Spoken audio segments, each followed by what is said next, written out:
Hey everybody, welcome to Get to Know Your Wedding Pro. My name is Reed with Best Made Videos. We are a wedding videography company based out of West Seattle, Washington. And today I'm joined by Phebe Rossi of Nuflours, a awesome bakery in Capitol Hill. And I want to thank you so much. It's a beautiful day for coming and spending some time inside. I appreciate it and making the drive here. Why don't you introduce yourself? Tell us a little bit about who you are and what you guys do. Yeah, well, thank you for having me. It's great to be here.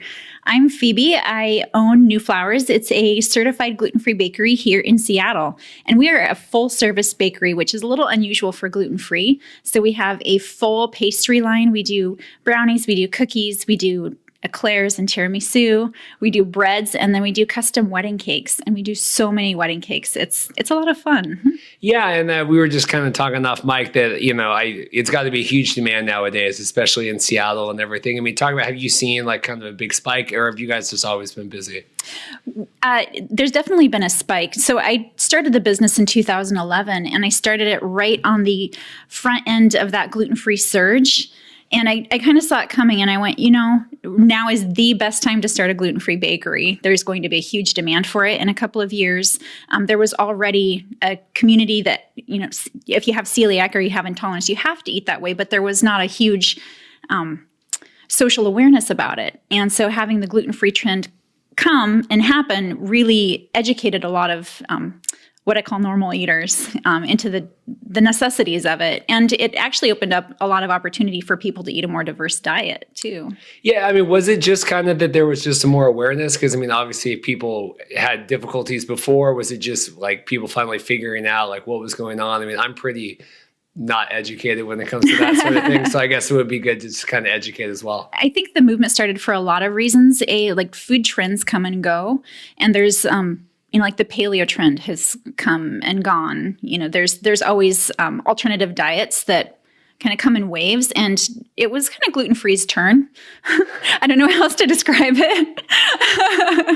And there were definitely a lot of people that started the gluten-free diet because they saw it as an opportunity to lose weight or to cut their carbs or to reduce their sugar intake. And it's not any of those things. It is literally alternative grains that digest very differently if you have an intolerance or celiac. And if you don't, you're simply eating a different diet. The challenge that happens with a lot of gluten-free products is they're higher in sugar, they're higher in starch, and they're nutritionally devoid of anything that's worth eating. And what I did with Nuflours, when I developed our recipes, we have a whole grain base flour blend, which is over 50% whole grain, which is unusual for gluten-free. And I reduced the sugar, and I just use really good quality ingredients. So like our banana bread has loads of banana in it. Our pumpkin is organic pumpkin. We use locally sourced ingredients and just really natural, good quality ingredients. And so what kind of was your background before starting the bakery? Had you had any entrepreneurial goals before that, or how did that come about? I actually have a fine arts degree. That's awesome. Yeah.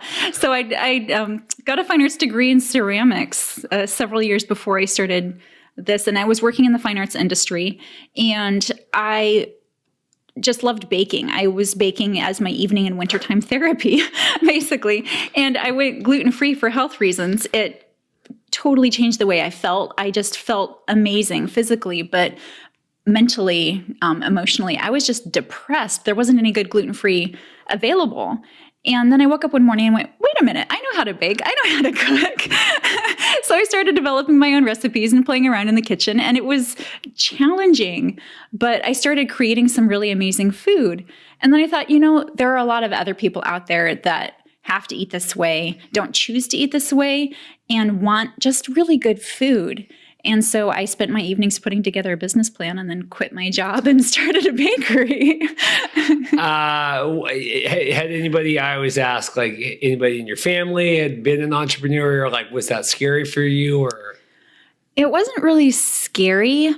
I was nervous about it for sure, but I'm also a very determined person. And I'm very data driven. And so I looked at the market opportunity, and I looked at what was really out there, and I just went, this is a great opportunity, and it would be tragic if I didn't do it. Someone else will step in and fill the gap. The funny thing is, since I opened in 2011, at that point there were two other gluten-free bakeries. And since then, fast forward 8 years, there's still Nuflours and 2 other gluten-free bakeries. Those gluten-free bakeries have changed, but there's still just 3 of us in the Seattle area, which is just bizarre to me because it's such a huge market and there's such a huge customer base. Yeah, that's crazy. I would think that would definitely, that there would be a lot. So, well, good for you guys. Talk about this fine arts degree and then what kind of, how'd you kind of get your education and kind of meld to where we got now? Yeah, so I was a little bit of a late bloomer. I took a few years off in between college years and worked my way through school, came out debt-free. But I got a fine arts degree in ceramics from a tiny little arts college in Portland, Oregon College of Art and Craft. And they focus on the technique of it a lot. So very born out of the American craft culture. And I just love creating. I love creating beautiful objects, but I also enjoy creating beautiful objects that have a moment of permanence and then you consume them and they're gone. So you're touching people's lives in a very immediate way, but you're not filling space with, tchotchkes, things that are just going to sit around and collect dust. That's awesome. And why ceramics? What was the draw for that? I just love... I love creating 3D form. The funny thing is baking is very similar to ceramics. It's, sculpting things out of, sugar, sugar paste instead of clay, and you bake at a much lower temperature, but it's very similar in terms of a tactile satisfaction. Yeah, but then you get to eat the... Exactly. So you said, you kind of, you knew how to bake, you kind of saw this, market gap, I guess, or what would you say? How did you self-taught baking, or how did that just kind of fiddling around? Very much self-taught. So I grew up on a farm in the 80s and 90s in Eastern Washington, and I really appreciate my parents raised me on real food. And when I moved away, I didn't realize, wait a minute, I didn't have my first Pop-Tart until I was 19. I ate at McDonald's once in high school, and just not missing it when I was a kid because it was a little bit weird, not ever going to Taco Bell, but at the same time, just having my body really appreciating really real good food. My favorite chore as a kid was baking the cookies for our school lunches for me and my sisters. And it turns out I liked being indoors, but. And so we just got back from Spokane. Where did you grow up? Walla. Oh, awesome. Yeah. Was it, it must have been quite the transition to go from Walla to Portland and then now to Seattle and Capitol Hill. How did you kind of handle that? I was very much done with Eastern Washington. Yeah. Yeah. Just because of the size or the ruralness, or? It's a little too rural for me. I really enjoy going back and visiting. I still have a lot of family that lives there and it's beautiful. And then I come back to Seattle, and I'm just so happy to be back in the city. It was funny. I went to Gonzaga, but I toured Whitman, which is in Walla. And I remember we toured the downtown, which was 4 blocks. And I was like, I think I'm good here. Yeah. Yep. It just, Spokane was at least had a little bit more city size to it. So you went to college, started baking, did you kind of immediately get into doing weddings when you started, or how did that kind of transition into doing events and stuff? Actually, I did. The funny thing is I moved up here to start my business February 2011, and I had initially planned on just starting with farmers markets, but my now brother-in-law was running a chef business at the time, and he had, industry contacts, and a friend of his was supposed to be doing some gluten-free wedding cakes, ended up having to back out, and he went, wait a minute, I have somebody that can take on your orders. So the very first product I did was 2 wedding cakes, right out of the gate, because the farmers markets hadn't started. I had no wholesale accounts, and I already had clients. So it was a very lucky break. And so obviously, always a huge demand there. Do you enjoy kind of that aspect of it and dealing with brides and grooms and doing events? Do you like the idea of weddings and talk about kind of that? Mm-hmm. I'd say weddings, honestly, are the most fun. We have, several different aspects of business that areas of business that we cover. We have our retail shop, we do, wholesale throughout the Puget Sound region, but weddings are where we really get to play. Every wedding is customized. Every wedding is very personal, and to get to meet with the bridal couple and say, hey, what do you want? And either they come with, an inspiration board. They often come up, with a Pinterest that has, 20 pins. And we're like, all right, that's great. You know exactly what you want. And other times we have couples that come in and they're like, well, I don't know. I've never shopped for wedding cake.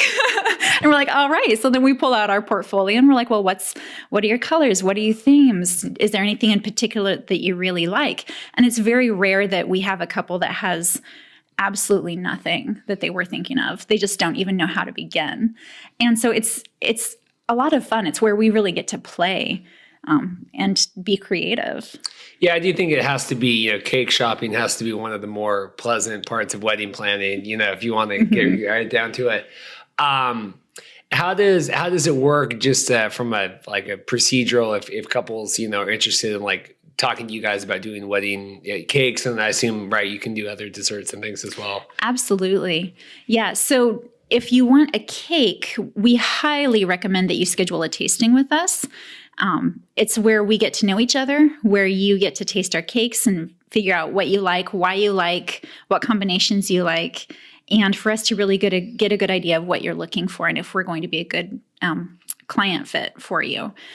And beyond that, sky's the limit. We've done so many dessert tables, like little mini tartlets, little tiny pies, mousse, petit fours, tiramisu shots, you name it. Basically, if you want it, we will make it for you. Yeah, because it seems like that is, at least when we go to weddings now, the trend is, you might have a cake or a littler cake and then kind of more, I guess, trying to give diversity to the client or the guests so they can have more stuff to choose from. Have you kind of noticed that, or have you kind of noticed? Because, I think back in the 80s, it was big white cake, and that was kind of what people thought. And nowadays it could be anything, right? So talk about kind of that trend as you've seen it. Mm-hmm. What we've noticed is weddings are definitely trending smaller and more comfortable, more relaxed. So definitely not the, 7-tiered big white wedding with the crazy Cinderella dress. It's much more relaxed. And so we do a lot of, 1 or 2 or 3-tiered wedding cakes, or we'll do, a cutting cake with, 5 other dessert options where guests can kind of mix and match. When we're doing the full dessert ourselves, which honestly we're gluten-free. So often we do the cutting cake for the bride and, 4 other guests, and then another bakery will step in and do the rest of the dessert table. But when we do, we try and have something for everyone. So, it's first and foremost gluten-free, but then we'll also have a couple of dairy-free options because a lot of adults are dairy intolerant. They just don't know it. We'll have a few options that are maybe paleo, or we'll have a couple of vegan options. So we really try and provide variety that's going to be delicious and beautiful. Yeah, no, my growing up, my brother had and still has severe food allergies for nuts and eggs and fish. And I mean, it's runs the gamut. So yeah, I mean, I think it is challenging. Yeah. If you're a guest at the wedding and then going and my wife's a vegetarian, or if you're gluten-free, you're kind of, making sure that you feel like you have a place and that you're kind of being accommodated for, right? Yeah. Yeah. Well, you want to enjoy and celebrate, but you also want to feel safe. Do you talk about kind of just, weddings and love? Do you kind of get caught up in that and kind of baking this cake as kind of part of that? Or do you look at it more kind of just making something for the client, and it could be a graduation or a birthday or a wedding, or talk about that? I get really excited about weddings because people are just so happy. It's like this huge day, and how can you not want to be a part of that, And so just from the beginning of the process where the couple comes in, and often we're the last chore that they have to do, their last appointment, and they're just so relieved to be getting to sit down and taste cake and have fun.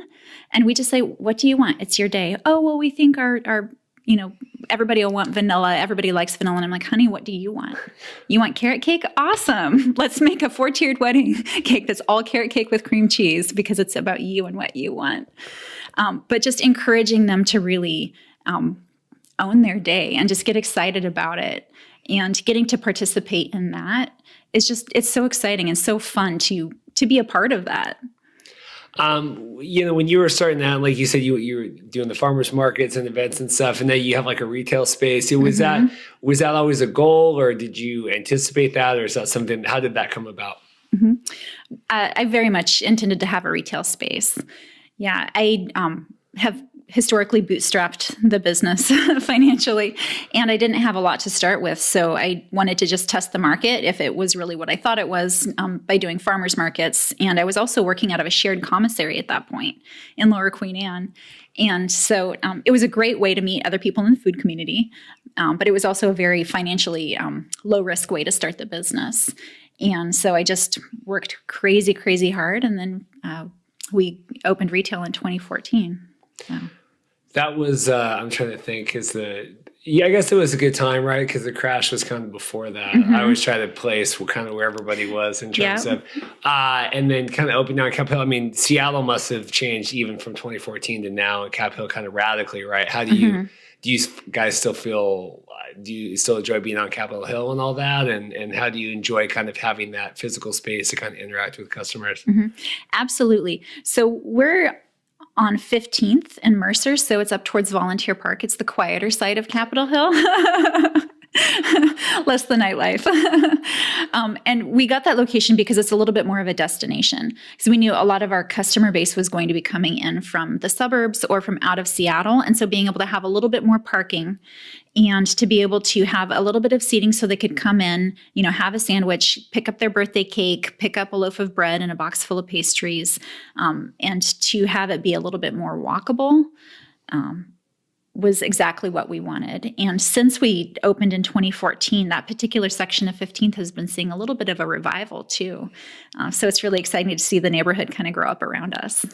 How do you kind of balance between the events and the bakery and the retail? I mean, how do you kind of manage that? And do you have a team that you kind of work with, or how do you kind of handle all that? I have an amazing crew. Amazing. So I have a general manager and she oversees a lot of the personnel side of it. And then I have, retail staff that's specifically all they manage is the retail counter. And then in the back, we have a couple of different types of bakers. We have production bakers. We have a few staff that all they do is finishing product and packaging for our wholesale. And then I have production support for my cake specialist. And then I have a cake specialist where all she does is cake. And I still do cakes once in a while, a little bit, but mostly I'm just taking care of my people. And then, sometimes meeting with wedding clients and, running the business. Yeah. Do you ever miss kind of getting your hands further in the, talk about that? I very much miss the creativity. And I also acknowledge that what I really wanted to do was create an amazing business. And at the end of the day, I just want to feed people really amazing gluten-free. I say like happy bellies make happy minds and happy hearts. And so if I want to do that, it means that I need to enable my team rather than having my hands in the cake myself. Because if I'm in the cake, it means I'm not running the business. So I now thrive with watching my cake specialist create beautiful wedding cakes or having another of my staff develop new recipes. Like we're working on a dairy-free cinnamon roll. It's so good. How do you, as someone that also not nearly as many employees, but just having to find people to work for you, like how do you kind of, as a business owner, impart your vision on other people, but also kind of let them have the creativity and like find people that you really trust and can jive with? Is that, it's challenging for me. I assume it's challenging. It is challenging. A lot of it has to do with our interview process and then our training process. So my general manager takes on the bulk of the hiring, and we're looking for a little bit of, can you do the job? Are you capable of doing the job? But a lot of it that we're looking for is just culture fit. Are you going to be a good part of Nuflours culture? Are you willing to be supportive of your fellow staff, of your fellow team members? And are you willing to learn? Because once you hire on with us, you're always going to be learning. And then our training process, dependent on what position we hire you for, it's training that's upwards of 6 months. It's a pretty meticulous program. So, what is the hardest part that you find in terms of running the business at the scale that you have it? Ooh, I know that's a tough yeah, one. Honestly, for me, it's trying to make sure that I'm giving my team the information that they need to do their job and the training that they need to do their job, and then getting out of their way and letting them do their job. I assume in doing as many weddings and events, and as long as you guys have been in business, you must have some funny stories. Talk about kind of any that stand out. Well, it's funny because when I started, there's this website called what is it, Cake Fails or .com, and it's just like really terrible cakes with just like terrible spellings or all of that. And I'm just like, oh God, I hope I never have a cake that ends up here, and I haven't yet. But I always was just really very conscious of cake fails. And one of the tricky things about delivering your wedding cakes during wedding season here in Seattle, which is weeks long, is getting your cakes on site when sometimes you have to take a ferry and have them, arrive in one piece. And I've only ever had one cake fail, and it was in July. It was a 3-tiered vegan wedding cake. So if you can imagine, like, cake is already like fairly tender. It has a really nice, delicate crumb. Vegan cake is even more so. So you look at it and it just like wants to turn into a pile of crumbs. So we like pre-chilled this cake, and I was like traveling with it with like ice bags. I had to get on the ferry. It was a 2.5-hour drive to the site, to location. And I'm just like, I hope I get there. I hope I get there and it's fine. So we pull into the location, and I pop open the back, and literally a third of the top layer had just cascaded down the side of the cake. And I'm like, there's nothing I can do. Like, I have my emergency kit. I have some spare frosting, but I can't piece together like a third of a layer of a cake. What am I going to do? So I go inside, and thankfully I knew the catering team, and they're like, oh my God, honey, how can we help? How can we help? I'm like, do you guys have some flowers? Unfortunately, the bride had wanted flowers on the cake, but we found some just enormous leaves that are about as big as my face. And I just like kind of did some patchwork. And by the time I was done, it was just gorgeous. But half of the family was sitting around waiting for family photos to happen. And so I had an audience trying to patch this cake back together. It was so nerve-wracking. We had one of those this summer where, like it came and it had slid to like one side of the van or something. Mm-hmm. And so they definitely had to be careful about how they kind of positioned it for the room, because if you looked from one side, it was like, oh, this is kind of crooked. What do you think? What do you think are some common, pitfalls that you see that with people kind of dealing with baked, and it could be cakes or other kind of baked goods for their weddings and things like. I always kind of ask that, like, what do you wish more people knew or asked about, kind of in terms of the process of working with you guys?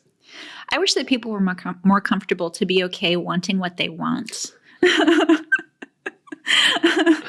Or just being open to the possibilities, It's like, some people, they love tiramisu, but they're like, oh, half of my guests wouldn't like that.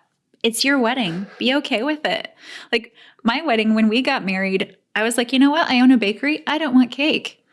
And my guests were like, you don't want cake? And I'm like, no, we had pistachio pudding. It's like this very, very like savory, sweet dessert. And everybody had like this individual like potted pudding, and it was beautiful and it was delightful. And I just encourage people, just like own what you want. It's your big day. Don't worry about disappointing your guests. Just be excited. Talk to me more about that and that decision not to have cake at your other wedding. That's fascinating. Well, I like cake, but I eat a lot of cake. I'm a huge fan of cake for breakfast. My favorite breakfast is like a slice of cold like carrot cake or cheesecake and a cup of black coffee.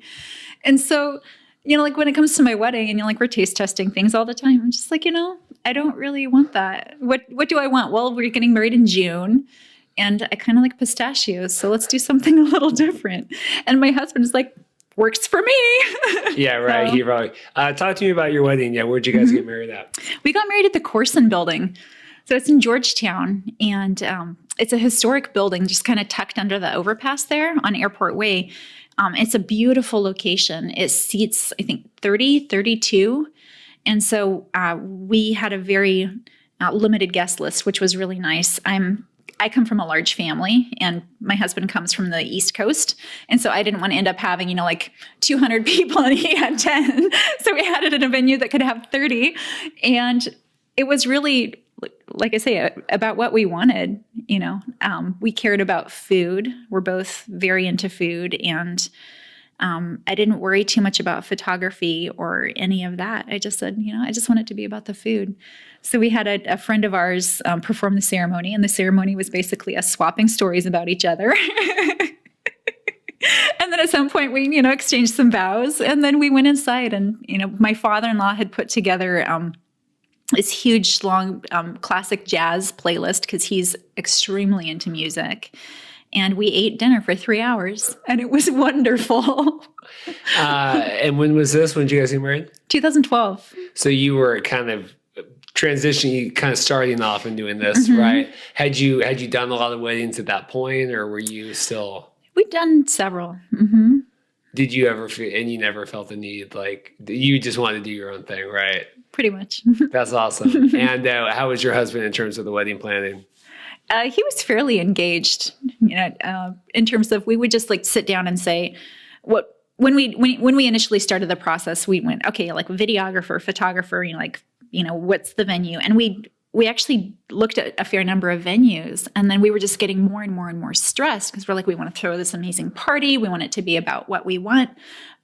But we're getting wickedly stressed, and like we didn't really worry about having a budget.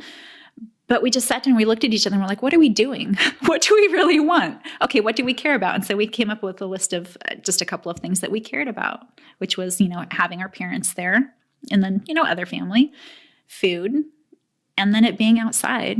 We're like, okay, we've got this. Well, yeah. So it seemed to me like you said, someone that's sure-footed like that, you could really help couples also kind of find their own voice, right? Where you very much have what you want to do and how you want to do it. Do you find that you ever, like you said, you wish more couples had a voice? You find like you have to help them get that voice sometimes? And that's actually a really fun part of the process too. Like if they're really unsure, then we just pull out our portfolio and say, okay, we do, fondant cakes, we do buttercream cakes, we can do, like the full range of flavors. And so there's that side of it. But then also, what do you want it to look like? What's your theme? Oh, you don't have a theme. Or like sometimes they'll be like, it's actually cosplay. And we're like, awesome, that's amazing. Well, let me show you my 3D dragon cake. Let me show you our red versus blue Lego cake.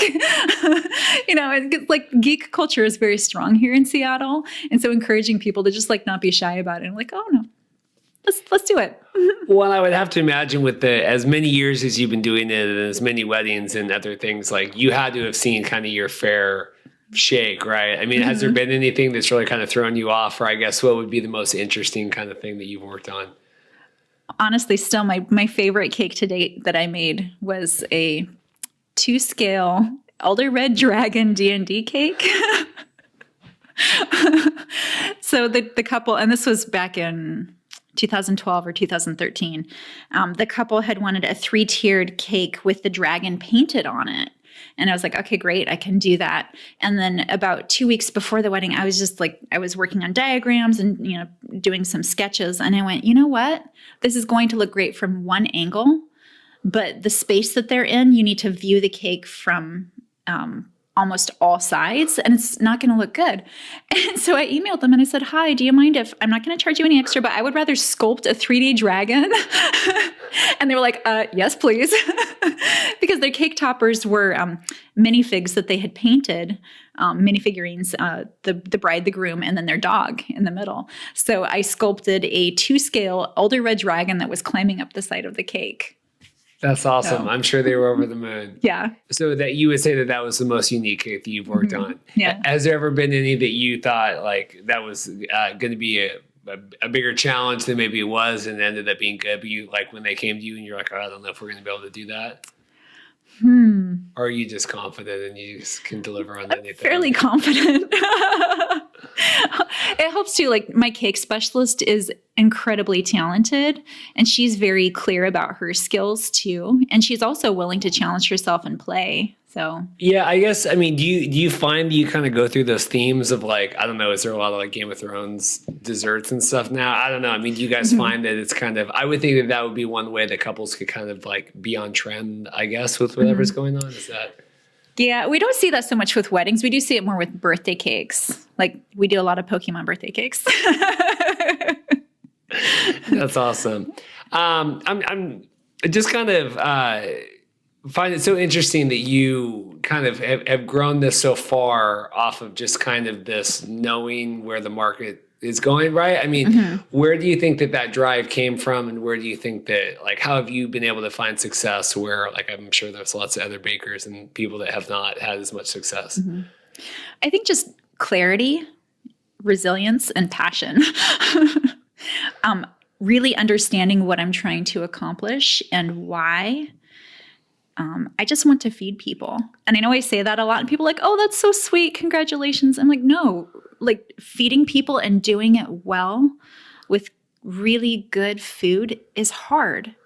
Having the resilience, like I just hit my 8th anniversary with Nuflours.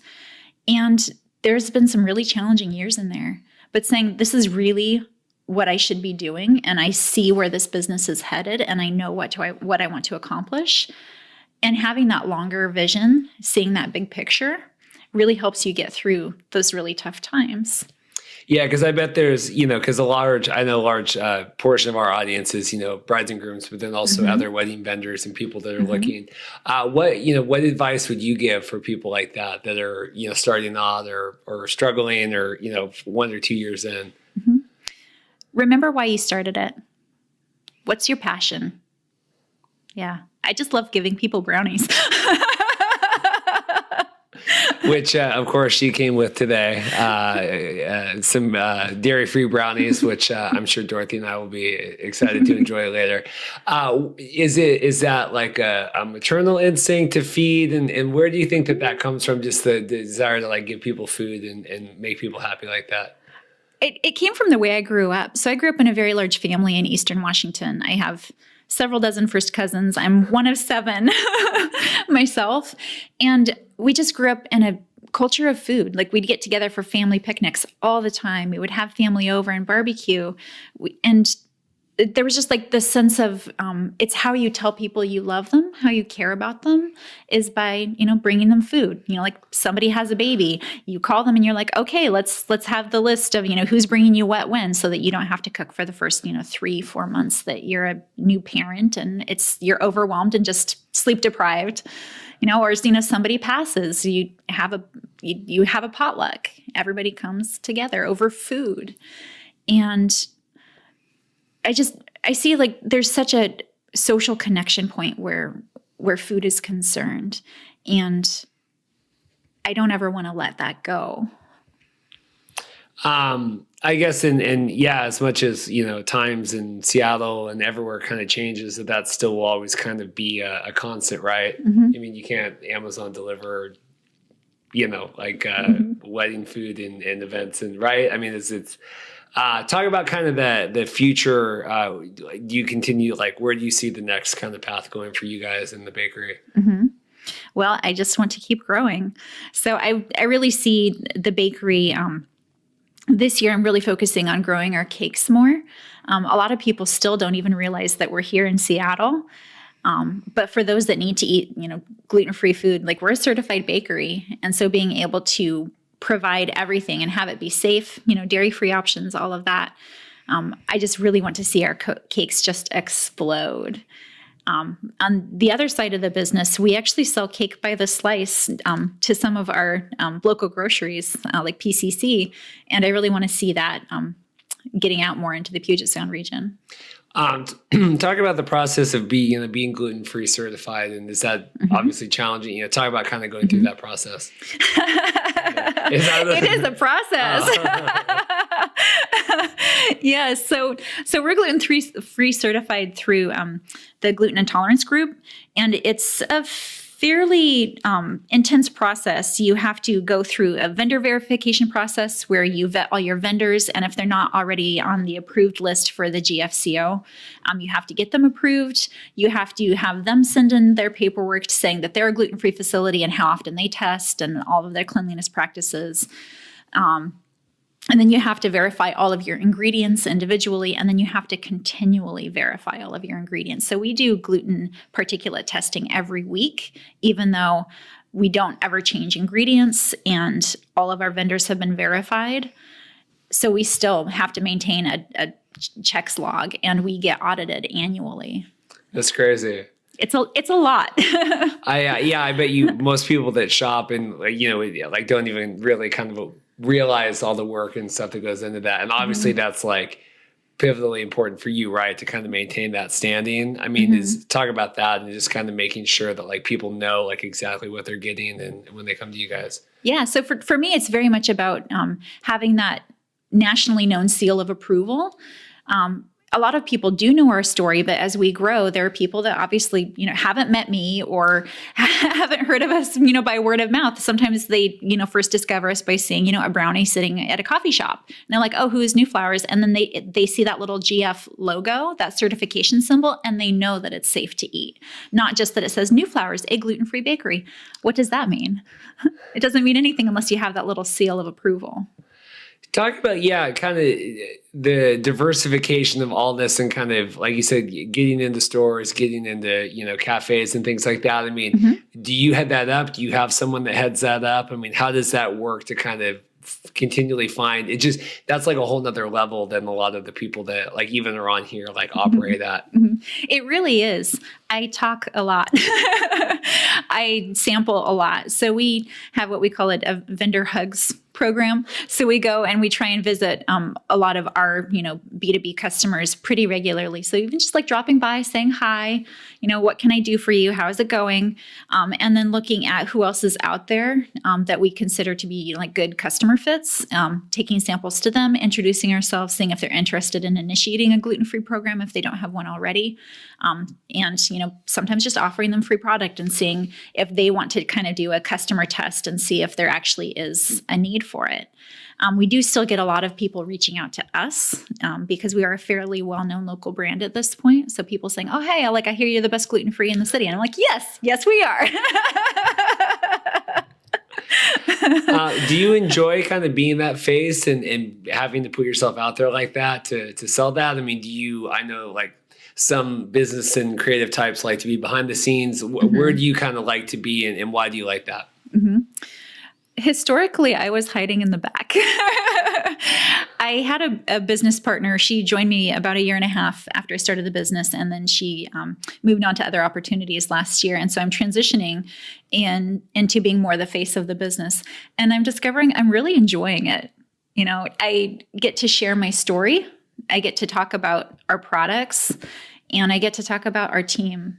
And we just have such an incredible business and an incredible product and an incredible team. Like, I just get so excited about it. Yeah. What is, normally I ask, what keeps somebody excited coming to work every day? I mean, you obviously seem like super thrilled. So what is what is it that excites you about, continuing this journey and kind of continuing that growth pattern? Knowing that I'm affecting positive change in people's lives. So what we make is ephemeral. It's meant to be consumed, but there's going to be pictures, and like you're going to be looking through your wedding album, 10 years, 20 years, 30 years from now. And you may not remember like, oh, that was a Nuflours cake, but the cake is going to be there. Like, we touched your life. We touched your kids' birthdays. We touched events. And to me, just knowing that we are supporting people in a healthy and positive way is what really keeps me going. Talk about kind of what your life looks like outside of work. What do you do? Talk about your family. Kind of what do you do when you're not running this kind of large scale operation that we got going on? Well, I'm sure there's so much time, but like in the fraction of time that there is, what do you like to do? I actually really enjoy cooking. Of course, right? It's not baking, it counts. No, I really enjoy cooking with my husband. We have a lot of fun doing that. And then What do I do other than that? I read a fair amount. I'm really into classic sci-fi, so like C.J. Cherry, Philip K. Dick. That's what I do with my winters. So, yeah. Are you guys able to be a little less seasonal, or do you still kind of have the same? Because like Seattle, the wedding season is so where you guys have other things, or do you still find you kind of have that seasonal? We are definitely seasonal. The retail quiets down in the summer, but that's really when weddings pick up. And right about when weddings start slowing down a little bit, we get into the fourth quarter, and that's when the holidays pick up and school picks up, and where our auction season picks up a little bit too. Like we do a lot of donations. And so like our Q2 weaves nicely into Q3, weaves nicely into Q4. And then in Q1 in January, it gets a lot quieter. And it's actually kind of a blessed relief because that's when we, reassess, internal systems. What do we need to update? Who needs training? How can we, make things better for the coming year?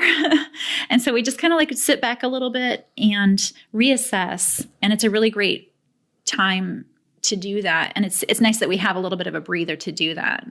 So. Yeah, I always agree with that. That it's, if you're going 1,000 miles per hour all the time, it is good to kind of be able to have a little bit of self-reflection, even if you kind of have all these different things. What do you wish more people knew about you guys or your products or gluten-free baking, or what do you wish, if we're on here today to educate and get your story out, what do you wish more people knew or asked about or were aware about? I think just gluten-free in general. Gluten-free historically has a bad rap. People are like, I don't need to eat gluten-free, so I don't want to eat it. It's not going to taste good. It's like sandy, or it's too sweet, or it's, ugh. I'm like, just try it. It's just a brownie. Or just try it. It's a slice of cake. Like, just because you can eat meat at every meal, if you do eat meat, doesn't mean you do. So just because you can eat gluten at every meal doesn't mean you shouldn't try other things. Just eat a diverse diet, And definitely, enjoy some of these awesome brownies and other treats. I guess, do we get a final rundown of all the different products and things you guys offer? I know we've talked about cakes and desserts and things like that, but maybe kind of as a final wrap, what all different options you guys have. I'm sure there's more than could be counted. So 20 minutes later. Yeah. So, when it comes to weddings, we do, of course, multi-tiered custom cakes. We do dessert tables. So mini desserts, cupcakes, individual like petit fours, pies, mini cookies, that kind of thing. We also work with caterers quite a bit doing breads. So when they have bread baskets or bread for appetizers, we do that. And we do have, wholesale prices available. And then in the retail, we also have a full pastry case. So we do tiramisu, we do eclairs, we have savory. So we do like quiche and sandwiches and soup, that kind of thing. So. What's your favorite dessert? Oh my goodness! Besides this pistachio pudding that you wanted. Oh, that is so divine. And to be honest, we don't sell that at the shop. That's something that I make at home for myself. At the shop, it really depends on the day. But like this time of year where it's like still a little bit cold and crisp in the morning, but it's warm, I love a slice of tiramisu. That's awesome. Well, this has been so nice for you coming in today. I appreciate you making the drive from Capitol Hill, and it's such a beautiful day outside, and I appreciate you taking some time to stay inside. If people want to learn more about you and your bakery and just all the, countless different kind of ways that they can see and get it, where would you have them check out, and what would you direct them to? Yeah, take a look at our website. It's nuflours.com, or you can always give us a call, 206-395-4623, and find out what we're about. Pop by the retail shop and say hi. Perfect. Well, thank you so much. And again, thank you so much for the brownies. I appreciate it and taking time today to stop by and chat. This has been another episode of Get to Know Your Wedding Pro. Check back next week for another wedding vendor interview. Thanks so much. Thank you.